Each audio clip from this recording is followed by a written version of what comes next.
Dans cette vidéo, nous allons parler de la différence entre un injecteur PoE et un commutateur PoE. Voici l'injecteur PoE et voici le commutateur PoE.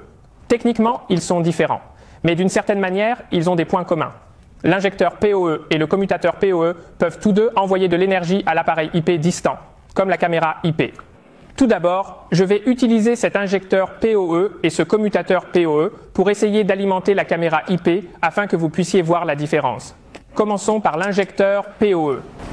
L'injecteur PoE possède deux ports. L'un est le port LAN, l'autre est le port PoE. Le port LAN est censé être relié au routeur. Quant au port PoE, il se connecte à l'appareil périphérique, tel que la caméra IP. Tout d'abord, je vais utiliser ce cordon de raccordement court. Le cordon court reliera le port LAN à notre routeur. Ensuite, j'ai besoin d'un long câble Ethernet, mais pas d'un câble court. Mais pour la démonstration, j'utiliserai ce câble Ethernet court. Branchez donc le port PoE. Et maintenant, connectez-vous à la caméra. Enfin, je vais utiliser ce cordon d'alimentation pour alimenter l'injecteur PoE. L'injecteur PoE peut donc être alimenté par le courant alternatif. Ne vous inquiétez pas, l'alimentation passe par le câble, c'est le courant continu. L'injecteur PoE convertit le courant alternatif en courant continu. Ok, maintenant c'est assez simple. Et ça marche. J'entends la caméra bouger. Je crois que l'objectif bouge. Passons maintenant à l'interrupteur PoE. Je vais retirer l'injecteur PoE. Nous n'avons pas besoin de l'injecteur PoE. D'accord, nous devons également alimenter le commutateur PoE. C'est assez similaire. Et maintenant, prenez le câble du routeur et connectez l'un des autres ports de liaison. Connectez l'un d'entre eux, car il est sûr que le commutateur PoE fonctionne avec un équipement non PoE. Cela n'endommagera rien. Je peux donc choisir n'importe quel port, qu'il soit PoE ou non. Maintenant, je dois également connecter l'autre port pour alimenter la caméra. Je pense que vous pouvez voir la différence. Lorsque nous utilisons l'injecteur PoE, il va contrôler l'un des ports du routeur.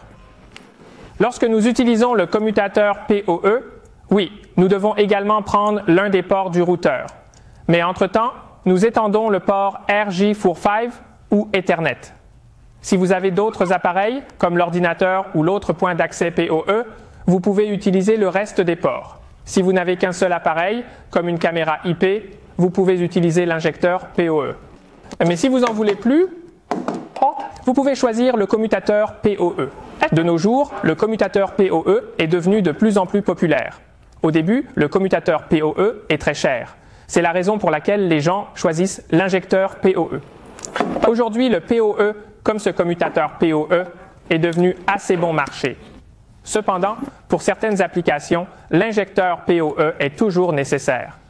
Par exemple, si nous essayons d'alimenter, comme cet équipement, il s'agit d'une puissance élevée, l'équipement nécessite une puissance élevée. Ce commutateur PoE ne peut donc pas l'alimenter, parce qu'il y a un chauffage intégré qui nécessite environ 40 watts. Et ce commutateur PoE ne peut fournir que 25 watts, ce qui n'est pas suffisant. Dans ce cas, vous avez toujours besoin de ce type d'injecteur PoE. Il s'agit d'un injecteur PoE haute puissance qui peut fournir 90 watts. Et pour le budget d'alimentation principal, il reste environ 70 watts à la périphérie. Dans certaines applications très spécifiques, vous pouvez donc envisager d'utiliser l'injecteur PoE.